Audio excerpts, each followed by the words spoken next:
نعبد، یا اللہ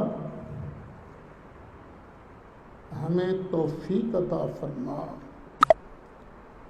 کہ صرف اور صرف تیری ہی عبادت کریں، تجھے ہی پوجیں، تیری ہی پرستش کریں۔ یہ دعا ہے، دعا۔ یہاں ہم نے کل عرض کیا تھا عبادت کا معنی کیا ہے، عبادت کا معنی بیان کیا تھا۔ آگے عرض کیا تھا کہ اللہ تعالیٰ جب کسی کو توفیق دیتا ہے مکہ مکرمہ حاضری کی، غار حرا کی زیارت کے لیے بھی جاتا ہے اور مقدس مقامات کی حاضری بھی کرتا ہے۔ جب غار شریف پر چڑھنے کے لیے ارادہ کرتا ہے تو اس کی نگاہ ایک بورڈ پر پڑتی ہے۔ وہ بورڈ کئی زبانوں کے اندر لکھا ہوا ہے۔ اردو زبان میں جو لکھا ہے اس کا مفہوم یہ: خبردار، یہاں سے برکت حاصل کرنا حرام ہے۔ یہ جو سوچ ہے نا کہ یہ جو مقامات ہیں، یہ جو اللہ کے پیارے ہیں، ان سے برکت حاصل کرنا یہ تو بڑا گناہ ہے، یہ شرک ہے، یہ ان کی عبادت ہے، یہ نجدی سوچ بالکل غلط سوچ ہے۔ قرآن و سنت میں اس کا کوئی سراغ نہیں ملتا، بلکہ قرآن و سنت میں اس کے برعکس ملتا ہے کہ ہر وہ چیز جس کا تعلق پیار والا، عقیدت والا، عبادت والا تعلق اللہ کے ساتھ ہو جائے، وہاں سے برکتیں بھی ملتی ہیں اور رحمتیں بھی ملتی ہیں۔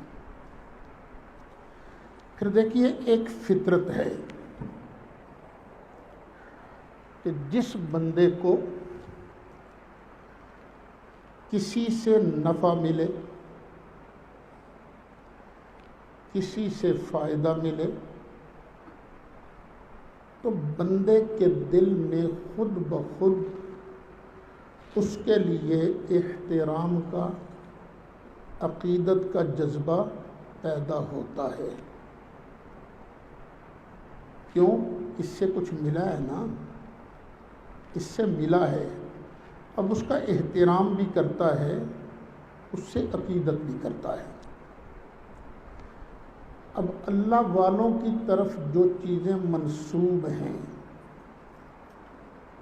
انہوں نے کیا کیا فائدہ دیا ہے، آج میں اس پر کچھ گفتگو کروں گا۔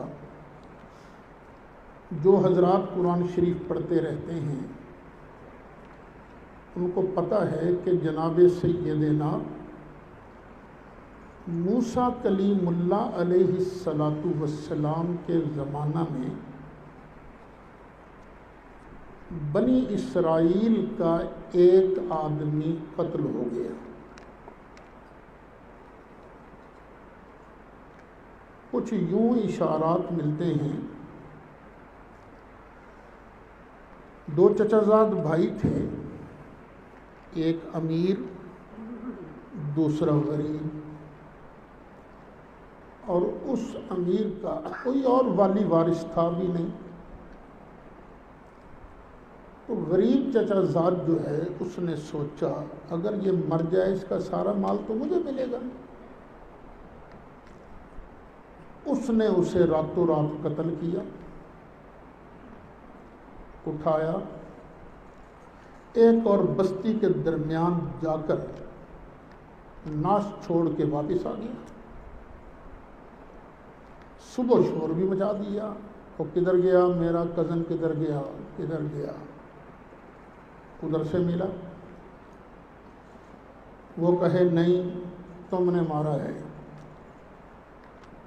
تم میرے کزن کا بدلہ دو۔ وہ نہیں، ہمیں تو پتہ ہی نہیں، ہم نے تو نہیں مارا۔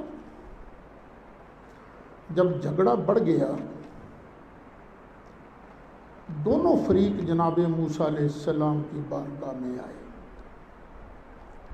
یا نبی اللہ اس کا فیصلہ تو فرما دیجیے۔ حضرت موسیٰ کلیم اللہ علیہ السلام نے اللہ کی بارگاہ میں عرض کی، رب العالمین یہ کیس آیا ہے، کیا فیصلہ کروں؟ اللہ کریم نے ارشاد فرمایا، ایسے کرو، ان کو کہو ایک گائے ذبح کریں، گائے ذبح کر کے اس کے جسم کا ایک حصہ اس مقتول کی باڈی سے ٹچ کریں، ماریں اس کو، بس ادھر ماریں گے فیصلہ ہو جائے گا۔ انہوں نے پہلے حیل و حجت تو کی، گائے کیسی ہے، اس کا رنگ کیا ہے، اس کی عمر کیا ہے، اور فرمایا کر دو جو اللہ نے کہا ہے۔ آخر وہ ایک گائے مل گئی۔ وہ گائے تھی کس کی؟ ابن جریر میں حضرت عبداللہ بن عباس رضی اللہ عنہ سے بسند صحیح مروی ہے کہ وہ گائے اللہ کے ایک ولی کی گائے تھی۔ خیر انہوں نے گائے کو ذبح کیا، پھر اس کی دم یا اس کی زبان کو کاٹ کے مقتول کی باڈی کے ساتھ مارا۔ جب مارا تو مقتول زندہ ہو گیا۔ زندہ ہو کے اس نے بتایا کہ میرا قاتل فلاں ہے۔ اب اس نے بتا دیا تو اللہ تعالیٰ اس بات کو بیان کرتے ہوئے فرماتا ہے فَقُلْ نَضْرِبُوهُ بِبَعْضِهَا، ہم نے کہا تھا اس مقتول کو گائے کا کچھ حصہ مارو، مارا تو زندہ ہو گیا۔ اللہ فرماتا سن لو كَذَلِكَ يُحْيِي اللَّهُ الْمَوْتَى، اسی طرح اللہ مردوں کو زندہ فرمائے گا۔ جس طرح آج میں نے اس مردے کو زندہ کیا ہے، کل قیامت کے دن بھی اسی طرح میں مردوں کو زندہ کروں گا۔ وَيُرِيكُمْ آيَاتِهِ، اللہ تمہیں اپنی نشانیاں دکھلاتا ہے، لَعَلَّكُمْ تَعْقِلُونَ، تاکہ تم عقل کرو، تاکہ تم سمجھو۔ پہلا پارہ ہے، سورہ بقرہ ہے، آیت نمبر 73 ہے۔ اب ذرا توجہ فرمائیے، ایک گائے کو جب مرد صالح سے نسبت ہو گئی، ایک گائے کو، تو اس کے اجزاء میں اللہ رب العالمین نے اتنی برکت رکھ دی تھی کہ مقتول کے جسم سے لگ گئی تو مقتول زندہ ہو گیا۔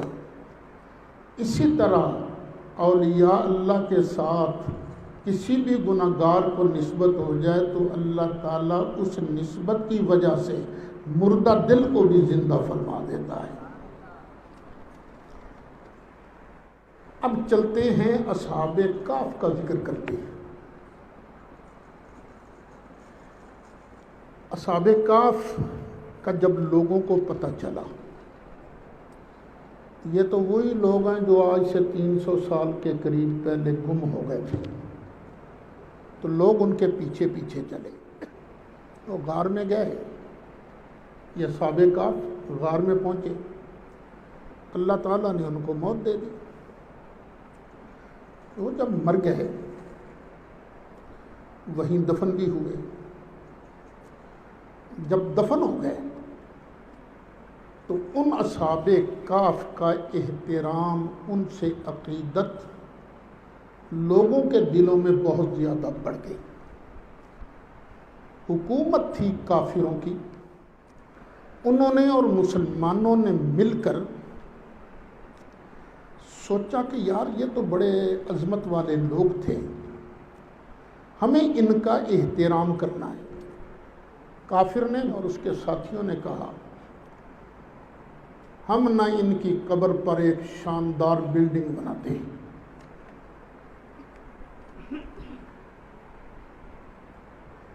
لیکن مسلمان جو تھے انہوں نے کہا نہیں، ہم ان کی قبروں کے پاس مسجد بنائیں گے، کیونکہ یہ ہمارے دین پر تھے۔ ہم مسجد بنائیں گے، یہاں نماز پڑھیں گے، اور ان کے قرب کی برکت سے ہم اپنے دلوں کو سکون دیں گے۔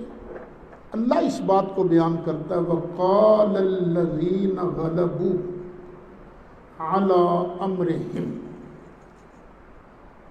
کہا ان لوگوں نے جو اپنے کام پر غالب رہے۔ کون غالب رہے تھے؟ مسلمان۔ انہوں نے فیصلہ کیا لَنَتَّخِذَنَّ عَلَيْهِمْ مَسْجِدًا، ہم ان پر مسجد بنائیں گے۔ کیوں مسجد بنائیں گے؟ تاکہ یہاں سے ہم تبرک حاصل کریں، برکت حاصل کریں۔ اگر ان مقامات سے جن کو اللہ والوں سے نسبت ہوتی ہے برکت نہیں ملتی، تو قرآن یہ کیوں کہہ رہا ہے وَقَالَ الَّذِينَ غَلَبُوا عَلَىٰ أَمْرِهِمْ لَنَتَّخِذَنَّ عَلَيْهِمْ مَسْجِدًا۔ میں نے جو تفسیر بیان کی ہے یہی تفسیر حق ہے اور سچ ہے۔ ایک دیوبندی مفسر مولانا ادریس کاندھلی، انہوں نے اپنی تفسیر معارف القرآن میں لکھا ہے، وہ لکھتے ہیں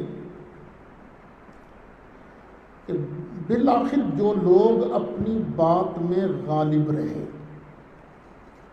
یعنی بیدروس اور اس کے احباب، تو انہوں نے یہ کہا کہ ہم تو ان کے پاس ایک مسجد بنائیں گے، یعنی ایک عبادت خانہ بنائیں گے، تاکہ لوگوں کو معلوم ہو جائے کہ یہ لوگ خدا وحدہ لا شریک کے عبادت گزار بندے تھے، معبود نہ تھے، موحد تھے، مشرک نہ تھے، اور ان کی عبادت کے مناسب بھی یہی ہے کہ یادگار میں مسجد یعنی عبادت خانہ بنا دیا جائے۔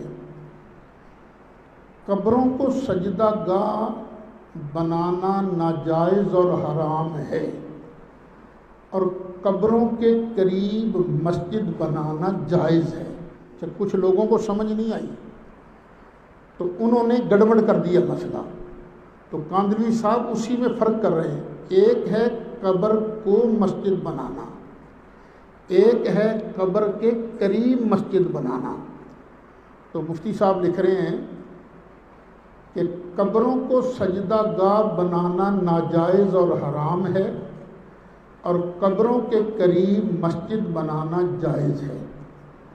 معاذ اللہ، مسجد بنانے سے یہ غرض نہ تھی کہ لوگ ان کی قبروں کی طرف منہ کر کے نماز پڑھا کریں، بلکہ غرض یہ تھی کہ صالحین کے قرب و جوار میں ایک عبادت خانہ بنا دیا جائے، تاکہ لوگ ان کی طرح عبادت کیا کریں، وہاں نمازیں پڑھا کریں، اور ان کے قرب سے برکت حاصل کریں۔ اور جس طرح اہل کہف بعث و نشور اور قیامت کے قائل تھے، اسی طرح لوگوں کو چاہیے کہ مسجد میں حاضر ہو کر اللہ کی عبادت کریں اور آخرت کی تیاری کریں۔ اہل کہف کے ظاہر ہونے پر مومنین غالب ہوئے جو حشر و نشر اور قیامت کے قائل تھے، اس لیے ان کی رائے یہ ہوئی کہ ان کی یاد میں مسجد بنا دی جائے جو آخرت کا بازار ہے۔ عبادت گزار بندوں کی یادگار میں ان کے قریب مسجد بنا دینا مناسب ہے، جس میں دن رات اللہ تعالیٰ کی عبادت ہوتی رہے۔ جھگڑا تھا نا قیامت آنی ہے کہ نہیں آنی، مر کے اٹھنا ہے کہ نہیں اٹھنا، تو اللہ نے اصحاب کہف کے ذریعے ان لوگوں کی مدد کی جو قیامت کے قائل تھے، جن کا اللہ پر ایمان تھا۔ تو یہ غالب ہوئے تو انہوں نے کہا ہم یہاں پر مسجد بنائیں گے۔ یہ مولانا ادریس کاندھلوی کی تفسیر معارف القرآن ہے، جلد 4 ہے، صفحہ 405 ہے۔ یہ تھے۔ اچھا، علماء دیوبند میں 2 گروپ ہیں۔ ایک گروپ ہے علامہ اشرف علی تھانوی وغیرہ کا، جن میں یہ مولانا ادریس کاندھلوی، مولانا مفتی شفیع اور یہ خیر المدارس والے، اور دوسرا گروپ ہے مولانا غلام اللہ خان کا۔ کہ پہلا حوالہ میں نے دیا ہے اس گروپ کا، اب دوسرے گروپ کا بھی حوالہ سن لیجئے۔ مولوی غلام اللہ خان صاحب لکھتے ہیں، مگر مسلمانوں نے جو اپنے مشن میں غالب ہوئے تھے، کہا ہم تو غار پر مسجد بنا کر اس میں اللہ کی عبادت کریں گے، اصحاب کہف سے اور ان کی جگہ سے تبرک حاصل کریں گے۔ میرے بیٹو سن لو، یہ مسئلہ اتنا کوئی اختلافی نہیں جتنا نجدی علماء نے بنایا ہے۔ دیوبند کے دونوں گروپ اور اہل سنت و جماعت اس بات کے قائل ہیں کہ اللہ والوں سے ان کی جگہوں سے برکت حاصل ہوتی ہے، اور اس ذریعہ سے ان کے آثار و نشانات کی یادگار قائم کریں گے۔ پھر آگے غلام اللہ خان صاحب نے کئی معتبر تفسیروں کے حوالے سے عربی کی عبارات لکھی ہیں۔ یصلی فیہ المسلمون ویتبرکون بہم، مظہری جلد 6 صفحہ 23۔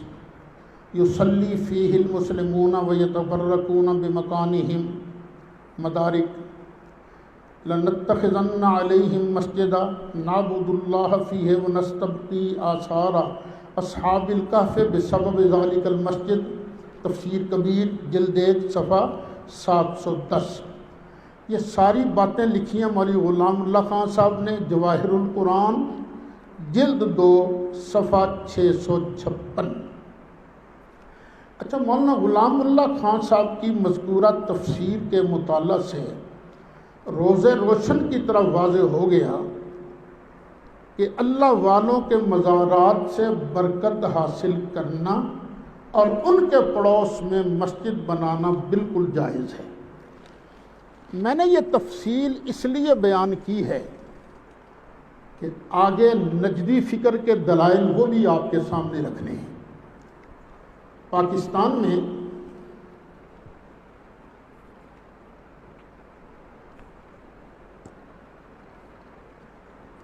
نجدی فکر کے بہت بڑے پروموٹر تھے مودودی صاحب۔ مودودی صاحب نے بالکل اس کے الٹ تفسیر کر دی۔ 2 باتیں آپ نے ذہن میں رکھنی ہیں۔ ایک یہ کہ مسجد بنانے والے مسلمان تھے۔ کون لوگ تھے؟ مسلمان، جس طرح کہ میں نے باحوالہ ذکر کیا ہے۔ دوسرا، ان کی غرض یہ تھی ہم مسجد بنا کر ان کی وجہ سے برکت حاصل کریں گے۔ یہ 2 چیزیں ذہن میں رکھی۔ اب مودودی صاحب کی بات ہے اگرچہ لمبی، لیکن پورے نجدی دلائل انہوں نے اس میں درج کر دیے۔ مودودی صاحب کہتے ہیں، مسلمانوں میں سے بعض لوگوں نے قرآن مجید کی اس آیت کا بالکل الٹا مفہوم لیا ہے۔ وہ اسے دلیل ٹھہرا کر مقابر صلحاء پر عمارتیں اور مسجدیں بنانے کو جائز قرار دیتے ہیں، حالانکہ یہاں قرآن ان کی اس گمراہی کی طرف اشارہ کر رہا ہے۔ اللہ یعوذ باللہ۔ پہلی غلطی مودودی صاحب نے یہ کی، کوئی مسلمان مفسر قبر کے اوپر مسجد بنانا جائز نہیں سمجھتا۔ مسلمان مفسرین کیا کہتے ہیں؟ قبر کے قریب مسجد بنانا۔ مودودی صاحب نے کیا قرار دے دیا کہ وہ مسجد کو قبر پر بنانا جائز۔ نہ، مسلمان یہ نہیں کہتے، وہ کہتے ہیں قرآن اسی کی گمراہی کی طرف اشارہ کرتا ہے۔ پھر آگے لکھتے ہیں، جو نشانی ان ظالموں کو باس بعد الموت اور امکان آخرت کا یقین دلانے کے لیے دکھائی گئی تھی، اسے انہوں نے ارتکاب شرک کے لیے ایک خداداد موقع سمجھا اور خیال کیا کہ چلو کچھ اور ولی پوجا پاٹ کے لیے ہاتھ آ گئے۔ پھر آخر اس آیت سے قبور صالحین پر مسجدیں بنانے کے لیے کیسے استدلال کیا جا سکتا ہے؟ جبکہ نبی صلی اللہ علیہ وسلم کے ارشادات اس کی نہیں میں موجود ہیں۔ دیکھیے کتنا مغالطہ دینے کی کوشش کی جا رہی ہے۔ کوئی مسلمان قبر پر مسجد بنانے کی حمایت نہیں کرتا۔ قبر پر مسجد کا مطلب کیا ہے؟ یہ ہے نا قبر، تو اسی کے اوپر مسجد بنا دی جائے۔ کوئی نہیں یہ کہتا کہ منہ نمازی کا قبر کی طرف ہو، یہ کوئی نہیں کرتا۔ آگے 4 احادیث نقل کرتے ہیں، 4 لعن اللہ زائرات القبور والمتخذین علیہ المساجد والسرج، اللہ نے لعنت فرمائی قبروں کی زیارت کرنے والی عورتوں پر اور قبروں پر مسجدیں بنانے اور چراغ روشن کرنے والوں پر۔ ایک حدیث۔ دوسری، الا وان من کان قبلکم کانوا یتخذون قبور انبیائہم مساجد فانی انہاکم عن ذلک، خبردار رہو، تم سے پہلے لوگ انبیاء کی قبروں کو عبادت گاہ بنا لیتے تھے، میں تمہیں اس حرکت سے منع کرتا ہوں۔ تیسری حدیث، لعن اللہ تعالی الیہود والنصارى اتخذوا قبور انبیائہم مساجد، اللہ نے لعنت فرمائی یہود اور نصارہ پر، انہوں نے اپنے انبیاء کی قبروں کو عبادت گاہ بنا لیا۔ چوتھی، ان اولئک اذا کان فیہم الرجل الصالح فمات بنوا علی قبرہ مسجدا وصوروا فیہ تلک الصور اولئک شرار الخلق یوم القیامہ، ان لوگوں کا حال یہ تھا کہ اگر ان میں کوئی مرد صالح ہوتا تو اس کے مرنے کے بعد اس کی قبر پر مسجدیں بناتے، اس کی تصویریں تیار کرتے، یہ قیامت کے روز بدترین مخلوقات ہیں۔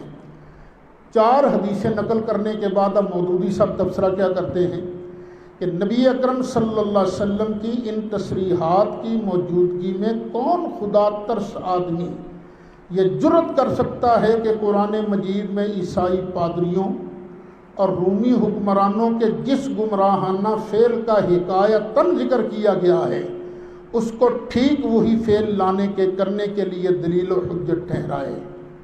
انہوں نے یہ بات لکھی ہے تفہیم القرآن جلد 3 صفحہ 18۔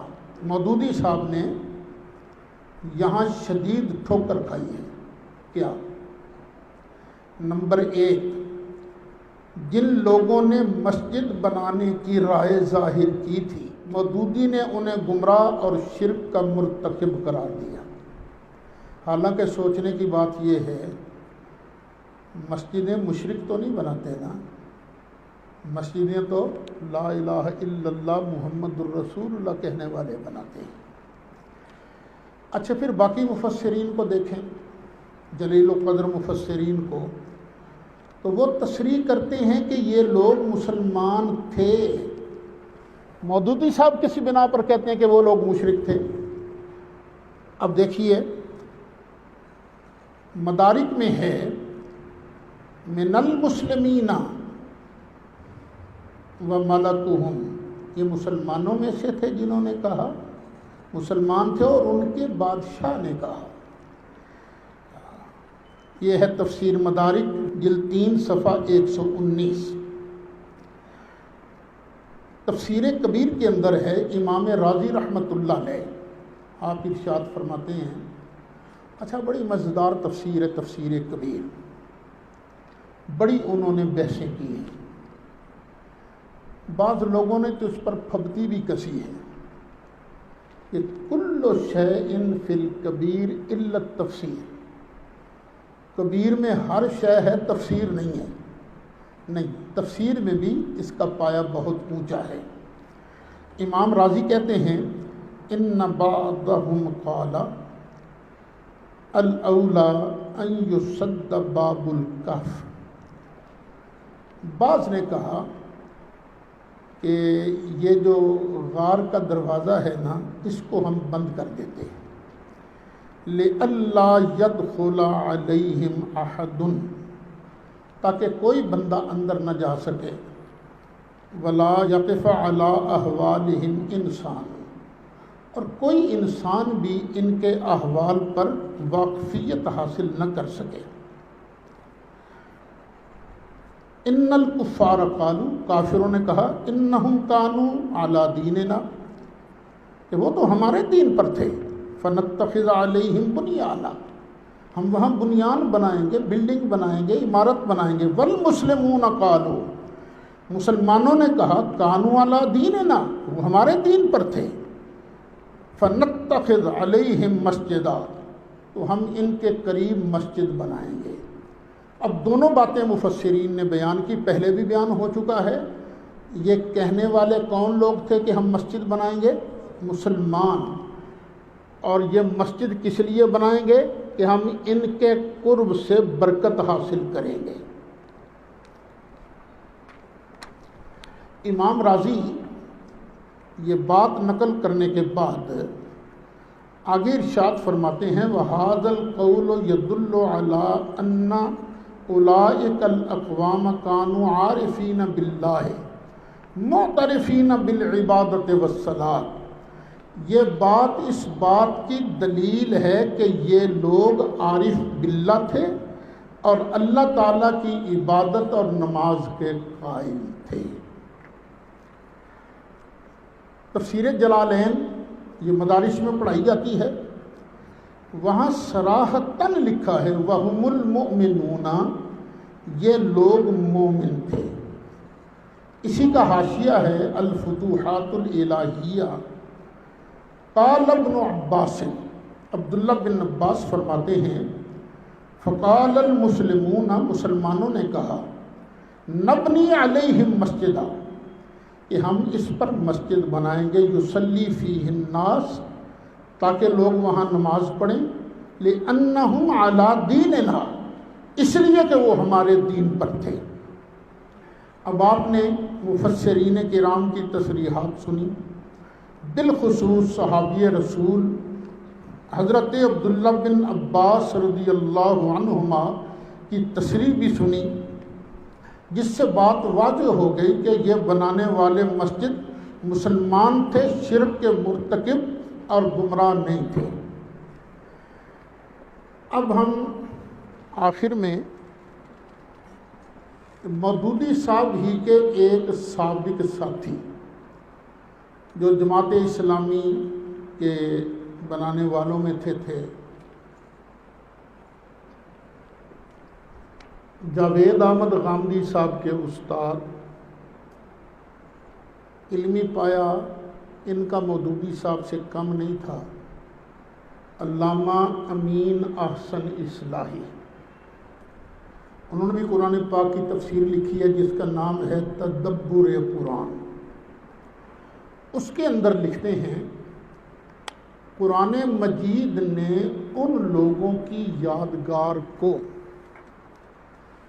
مسجد سے تعبیر کر کے یہ حقیقت واضح کی ہے کہ یہ موحد اور خدا پرست لوگ تھے، اس وجہ سے انہوں نے خدا کی عبادت کا گھر بنایا۔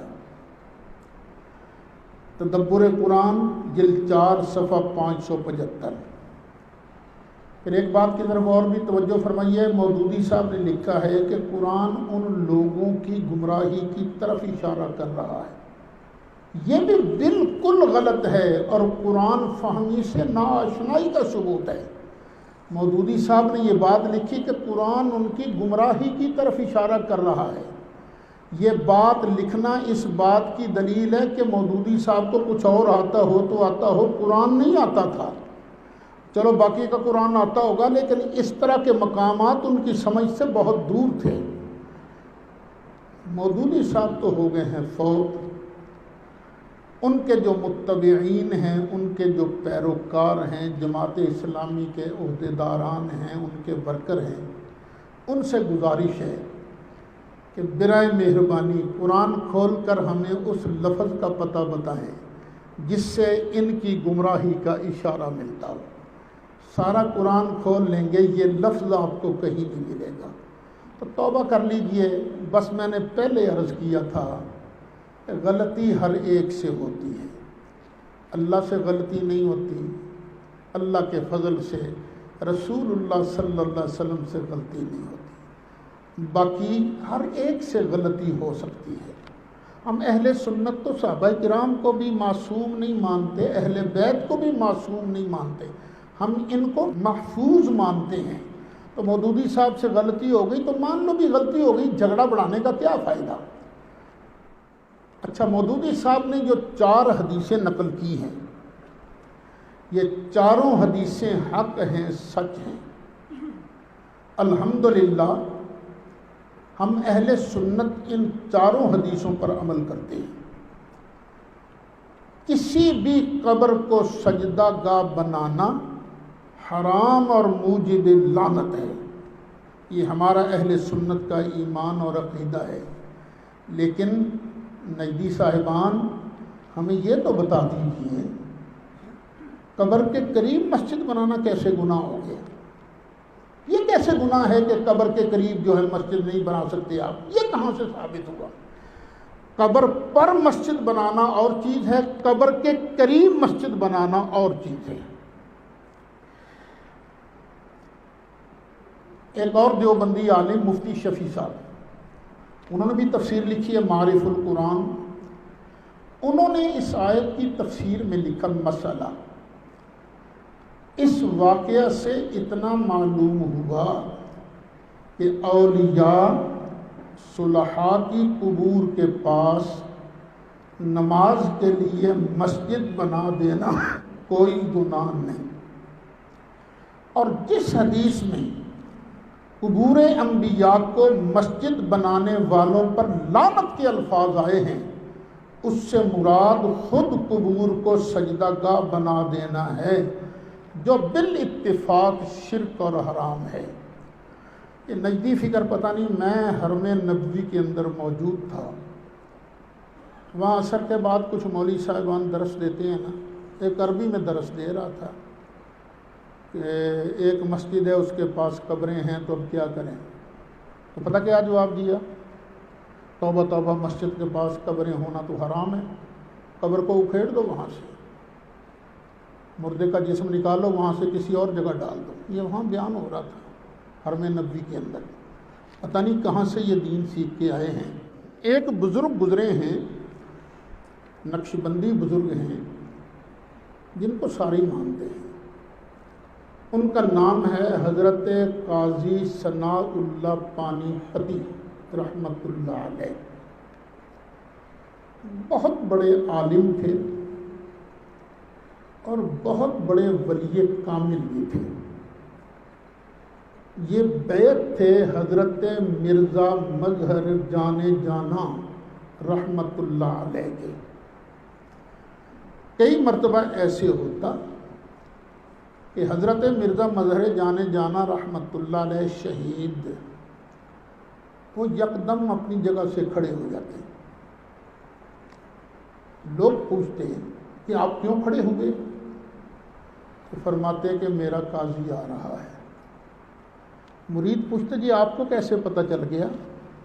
فرماتے میں نے دیکھا کہ فرشتے لائنیں بنا کر کھڑے ہو گئے تو میں سمجھ گیا میرا قاضی آ رہا ہے۔ ساری دیوبندی علماء بھی اور ہم بھی انہیں کہتے ہیں بہقی وقت، اپنے زمانے کا امام بہقی۔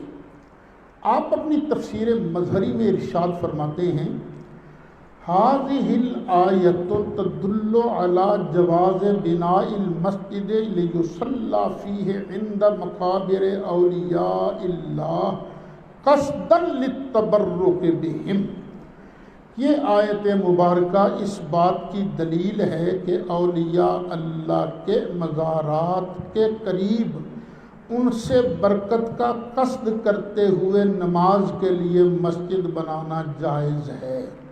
تفسیر مظہری سے پڑھ رہا ہوں، جلد 6 سے پڑھ رہا ہوں، صفحہ 23 سے پڑھ رہا ہوں۔